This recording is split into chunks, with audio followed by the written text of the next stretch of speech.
Hello and welcome to Center for Victory's podcast of Your Best Day Yet. This is episode number 11. Here at Center for Victory, we're here to help, unlock, reinforce, and enrich relationships through personal and professional development. I'm Eric Guy, Chief Victory Officer at the Center for Victory, here with Zack DelTurco, one of our fine executive consultants. And we're picking up, Zach, where we left off last episode. I actually believe is with you. Yeah. About how to supercharge your life and your future. We were talking about principles that we talk about during some of our talks that we give to folks in training. And number 11 principle is be humble or be a servant. And I'm going to let you kind of take charge of this for a little bit, but I'm going to start with a story. And the reason this principle I think is so impactful for me is because I learned it early on in my days of football, and I was a big football player. And back in the early days of my high school football career, I got kind of a little overzealous after scoring one time and did a little bit of celebrating in the end zone, like we see, typically every Sunday on the NFL. But the thing that got me afterwards, after the game, is my father grabbed me and he said, "Don't ever do that again." And he was kind of stern about it. Not kind of, he was stern about it. He's like, "Don't do that ever again or I'm coming out on the field next time." And I was kind of curious as to why he would say that. And he looked me in the eyes, and I'll never forget it to this day. He said, "Act like you've been there. Yeah. Like, you don't have to show everybody, all this, and don't glorify yourself. Just be humble." Mm-hmm. Right? And that goes along with our principle is really be humble, be a servant. So your thoughts around that initially as we start this podcast? I think this is definitely a countercultural topic in a sense where you think about corporate America, you think about leadership, you always think about, okay, I have to be the one in charge. Right. But I love what Martin Luther King said. He said everybody can be a leader because everybody can serve. Everybody can be a leader because everybody can serve. And I think that's so true. Martin Luther King led by serving other people. Yeah. And I think if you really want to step up your leadership, maybe it's time you take a step back and say, you know what, maybe I don't need to be in charge. Maybe I lead from behind. Yeah. And he also talked about, a great leader is a shepherd. And what does a shepherd do? Sometimes a shepherd leads from behind and he leads his people to where they need to go. Mm-hmm. And I know just from my leadership experience, how I kind of got in leadership was by just serving. Yeah. And it wasn't necessarily like, hey, this is what I want to do. I would go up to somebody like you who's in a leadership position of an organization. I would say, hey, what do you need done? Uh-huh. So my first job out of college was actually cleaning toilets, part-time, on the weekends. But I believed in the organization's vision so much that I went up to the leader and I said, hey, what do you need done? What is number one on your list that nobody else will do, and I'll do it? And I started to climb, if you want to say, the ladder, but it all started from a position of humility and saying, I'll serve whatever your vision is. Yeah. And that makes me think of a quote from Ralph Waldo Emerson. He said, "A great man is always willing to belittle." When you look at how to supercharge your life and really get everything you want out of life, I do think it's countercultural, but the leaders that we've run into, the good leaders, the great leaders, I really think they have a heart more to be that servant. I can think of time and time again when we run into to people like that. I was just with a few this week doing training. They don't see themselves as grandiose or anything like that. They're really just there to, they don't take credit all the time, even though it's them. Mm-hmm. They're willing to help out. They're willing to, even as the top leader, they're willing to so-called speak, pick up the broom if something needs broomed off, or whatever it might be. Is really just stay small to be big. Yeah. Right. I love that. Yeah. So any other thoughts on that? Yeah, I mean, I think the day you quit serving is the day you quit leading. And I know that's a very bold statement, but I've never met anybody of significance who isn't willing to get their hands dirty every once in a while. Okay. And I think about, even Patrick Lencioni, he's really big on organizational leadership. One of his principles when it talks about being a great leader is to be humble. Mm-hmm. And he's done research across industries with CEOs and executives, and what he found is great leaders are willing to be humble, to work smart, and to work hard. Yeah, and that just, as you said that, who popped up in my head also was like Stephen Covey, always, be a servant to others, lead by serving. Mm-hmm. Don't serve by leading, right? Mm-hmm. But lead by serving, and serve your fellow person regardless of where it is, and don't think of yourself too highly just because you have a label. And don't see it as, hey, look, I'm somehow more important than you. Yeah. Right. And I think that's just huge as far as a success principle goes. I don't know if you have any examples of where you could actually tie that in to say, hey, look, here's a person, here's what I've seen them do, right? And then here's what they were able to accomplish. Do you have anybody in mind? Yeah. The way I look at it, especially if you're in your 20s, and I said this in one of our first podcasts, it's not about what you're doing right now in your 20s, it's about who you're around. Mm-hmm. So for me, it's not exact, I love what I do. I love being a part of this organization, but it's who I'm surrounding myself with. And I would say, be humble enough to say, I don't have to have that title in my work environment. It's about who I'm under, it's about who I'm serving. And I just think about a leader that is one of our clients actually. That this person started out 17 years old in this organization, and he did whatever.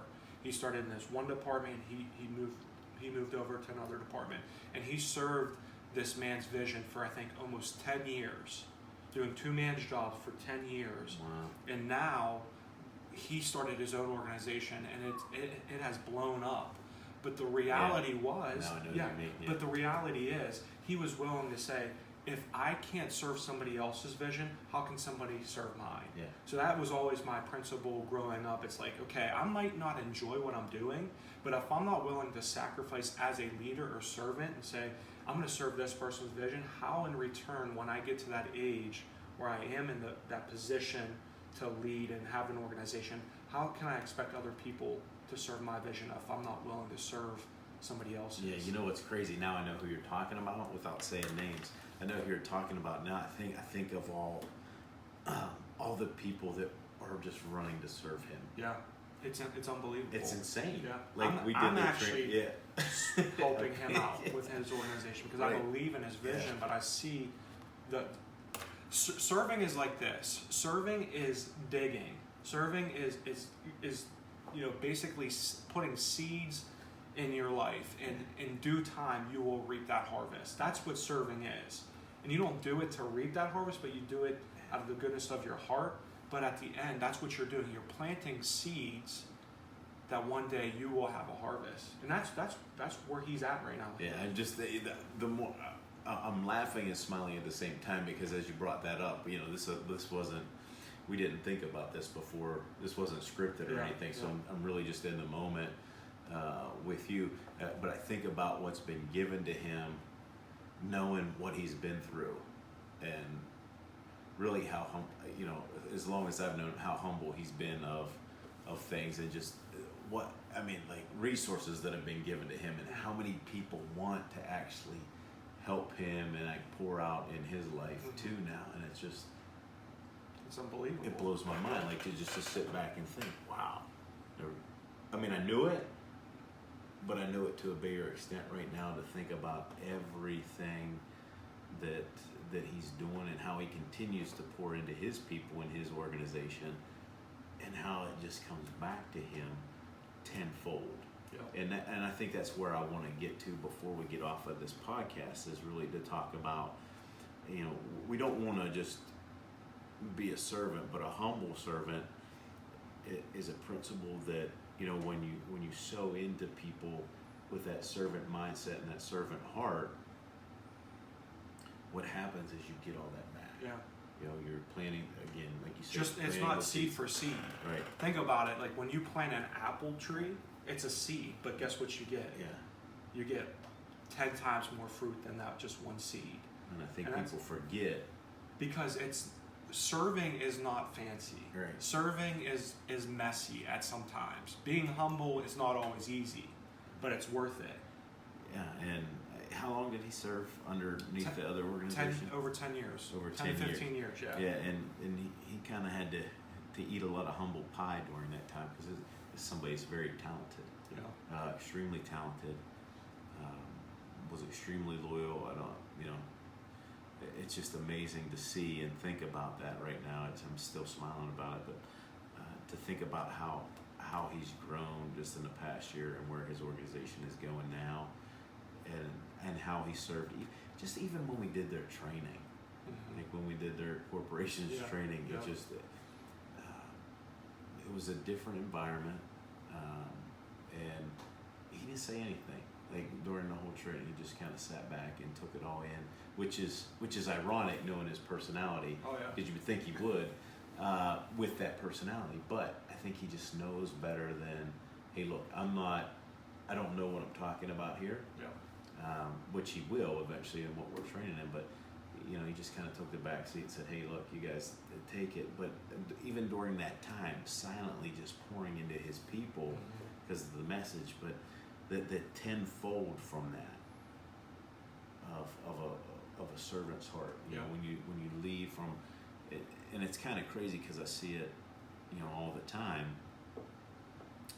But it's so difficult to get to because I think when we first start out, it's like, well, I'm just doing this, I'm doing that, I'm doing this, I'm not being recognized, but there's a time for it. Yeah. I mean, there's a time where it all comes to play. But to take your analogy of, that apple tree starts with a really small seed.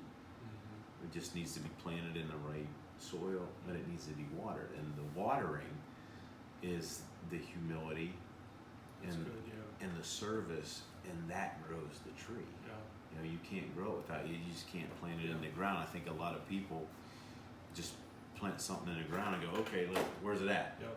And it doesn't happen, and they're like, okay, this doesn't work. Like, so they might be successful in another way. They might go out and not be a servant and just go and burn bridges all over the place and use people and manipulate people. But the really good people, the successful people, really are humble and they really do have a servant's heart. Anything else? Yeah. I would think this through.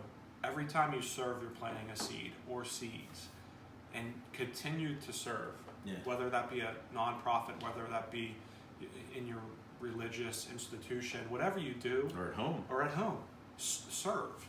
And I can promise you, when you look back 5 years, you're going to say, "My gosh, I've watered, I've sown, I've watered, I've sown." So every time you serve is every time you're planting seeds. Right. And I've never met. I mean, you think about Martin Luther King, Mother Teresa. Like, these people were known for their acts of service.